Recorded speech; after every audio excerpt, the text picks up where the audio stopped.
Welcome back to our last video, the 10th and final question in our 10 question series on your DIY, your do-it-yourself bestseller program. And the last video, it was only going to be a 9-part course, and then we discussed amongst ourselves, didn't we, Brad, uh, the fact that there is another topic, and it's how will you prevent self-sabotage? And it really comes down to mindset here because we see this all the time. Both Brad and I work as coaches. We consult with a lot of people, and we're very, I would consider Brad, you and I, to be very productive people. We don't really have a lot of time to procrastinate. We've been able to overcome a lot of these things, but a lot of people we work with haven't. And people do sabotage themselves. They do get 90% into a project and then quit or don't finish or somehow get busy doing something else instead of the thing that's most important, and that's finishing a book. So why don't we talk about some of the things that you did personally? I know some of the things you did specifically with your launch date and working with affiliates worked very well. Let's talk about your examples first, and then maybe go into a bit more of a mindset discussion here as well. How did you prevent sabotage, or were you never even concerned about that? Um, I wasn't really concerned about it because, like you said, you and I have kind of been through this with digital products in the past, where, um, excuse me, I'm past the self-sabotage phase, but I do believe that it's, um, you know what, I shouldn't say that because I did kind of along the way, I started books and then didn't finish them because it wasn't right. Okay, at previous So, times, you mean? so yeah, because I didn't take all the other steps that we've discussed, right? Gotcha. So if I had followed everything to the letter that we had discussed, then I wouldn't have self-sabotaged. The first book I think was going to be called Global Conversation or some other crap. I can't even remember now. It was just so bad. And so I self-sabotaged it because it needed to be self-sabotaged.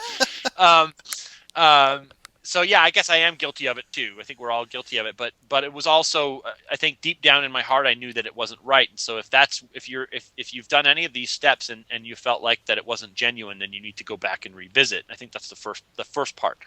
The second part is once you've gotten to the point where your heart's in it, right? It's like anything. It's like going on a diet, right? If your spouse says to you, we should go on a diet, and you're like, yeah, we should, and then you all of a sudden get sucked into this diet, you're not going to feel awesome about it. But like if you one day you look in the mirror and you see a little too much fat, and you're like, oh my god, I got to change this, then you'll be motivated to do that. So your mind has to be in it. So you have to have taken all the other steps before this with pure honesty and not cutting any corners and not compromising any of those steps, right? Especially things like the provocative title. This is the kind of stuff that can make or break your book launch. So that stuff's important first. Your heart has to be in the game, or none of this other stuff's going to matter. But then you need to start publicly committing to the book launch date, so even if it's not finished. I actually didn't. My book was done. It wasn't edited, but it was done. My work was done when I started talking about launch dates, and I could have easily, written the book and not ever published it, not done the final edit round. I could have easily self-sabotaged or focused on something shiny and new in my business, which you and I are we do it all the time, right? It's not a bad thing. It's just the way we run our businesses. It's like one project leads to another one that's more lucrative than the one we originally dreamed up, and we keep following the money. You may do that with your book. So what I started to do was I started to publicly commit. And Cialdini talks about this in his influence book, right? Where by making public commitments and declarations, you now will align yourself with those pieces of information, or those, you'll want to become honest to your word. It's an identity Um, you've given yourself, and human beings are inclined to keep the identity that they claim for themselves. So you start telling yeah, everybody that you're doing this now you have to, or else you're a liar, and that's too exactly. painful. What I started doing was I started announcing it to my list with the calendar invites, with the hey, book's coming out on April 20th and all that kind of stuff. And I started announcing it on Facebook to my friends through social media and that kind of stuff, and even like old high school friends commenting on that made me want to make sure that I followed through. It's a stupid thing that what motivates us, like people that I hated in high school are now motivating me to get my book done. But like, somehow it works, right? People, you say, my book's coming out on this date, and people that doubted you once in your life are commenting on that. That's going to actually solidify that commitment to do that. It's a stupid little thing, but we're all motivated by different things. For me, it's not always money. Sometimes it's, I'll show them. So, sometimes Everybody's you have like to kind that. of, Yeah. Yeah, yeah, totally. sometimes you have to think about it that way. And then the other thing that I did that was actually probably the most powerful was I had a talk to do in Raleigh, North Carolina, and I announced my book launch date on stage.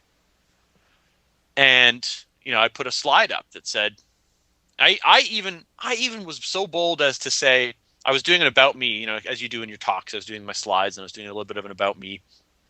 And I said, and then just recently I got to #1 on ClickBank in my category for this. And my hope is that next year I'll be able to come to you and tell you this about myself. And I immediately showed a screen that had a cover of my book, and it said, best-selling author, something like best-selling author, and had the book launch date, and all in one slide. I literally declared long before I had any expectations of how well the book was going to do that I was expecting to be a bestseller. So I not only declared that my book would be out on that day, but I declared that I was going to bring my awesomeness to make it a bestseller. So I really put my my reputation on the line by saying that, because saying that your book is going to launch on a certain day is easy, right? You release your book and it's launched, right? Nobody bought it. Your mom bought it, But you still but follow it's through on your it's goal. yeah, exactly. So I actually took it a step further, and I declared that I was going to make it a bestseller.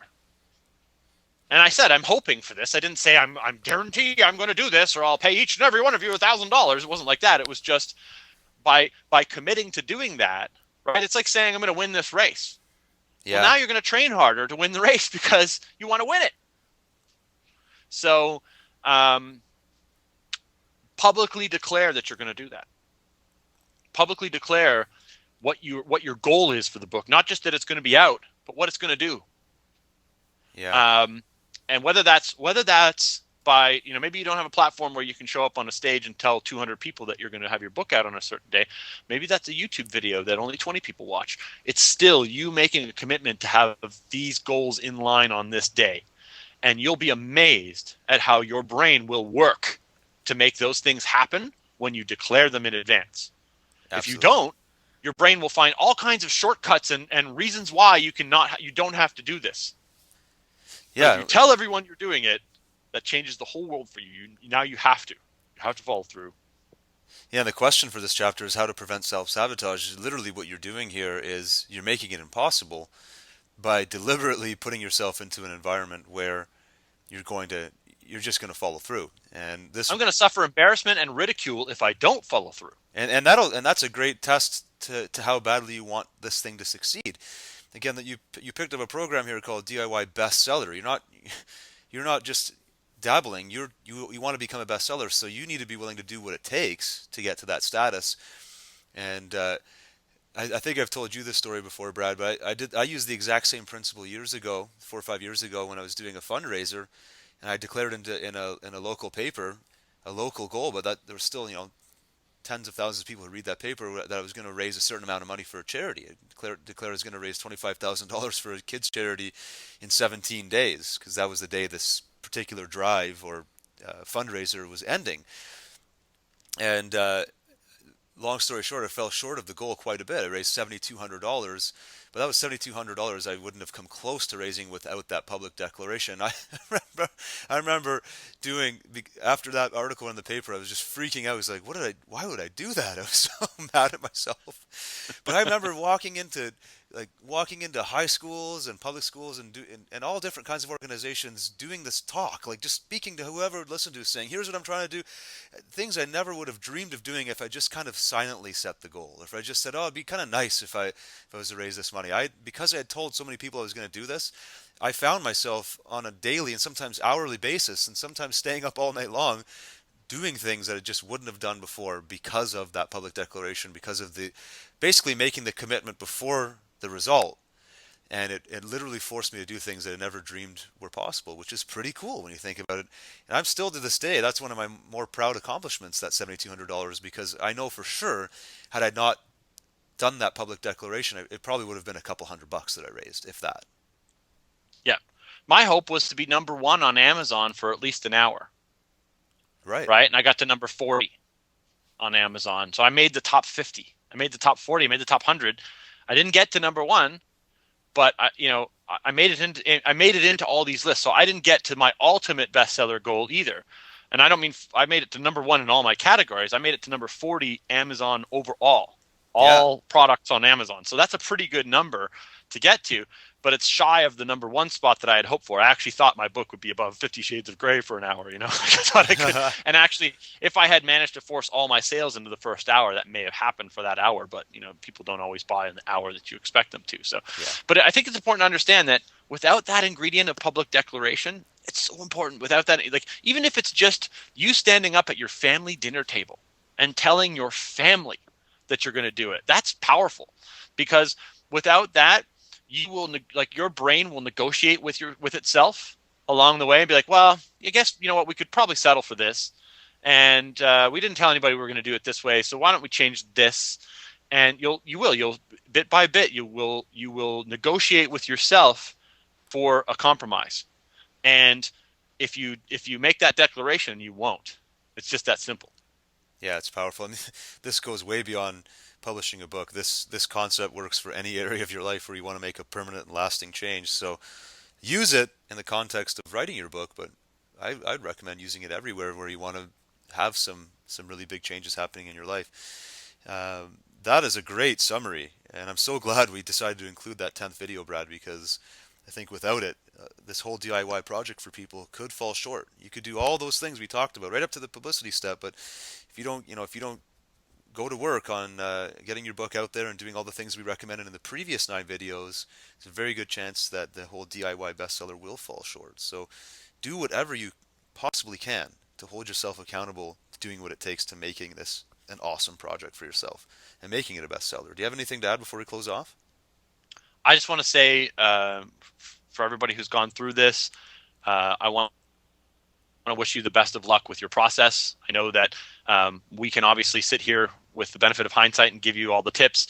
You're going to have to obviously break a lot of ground for yourself. Hopefully this has provided a bit of a blueprint to make that easier for you. But I think I speak for both of us when I say that we really do hope that you actually follow through on this and become a best-selling author. And if you do, we would love to hear from you. If this has been helpful to you, or if you've been able to implement some of these elements and it's assisted you in your book launch, please reach out to Justin or myself through Twitter or Facebook and let us know. We'd love to hear from you. Thanks very much for watching.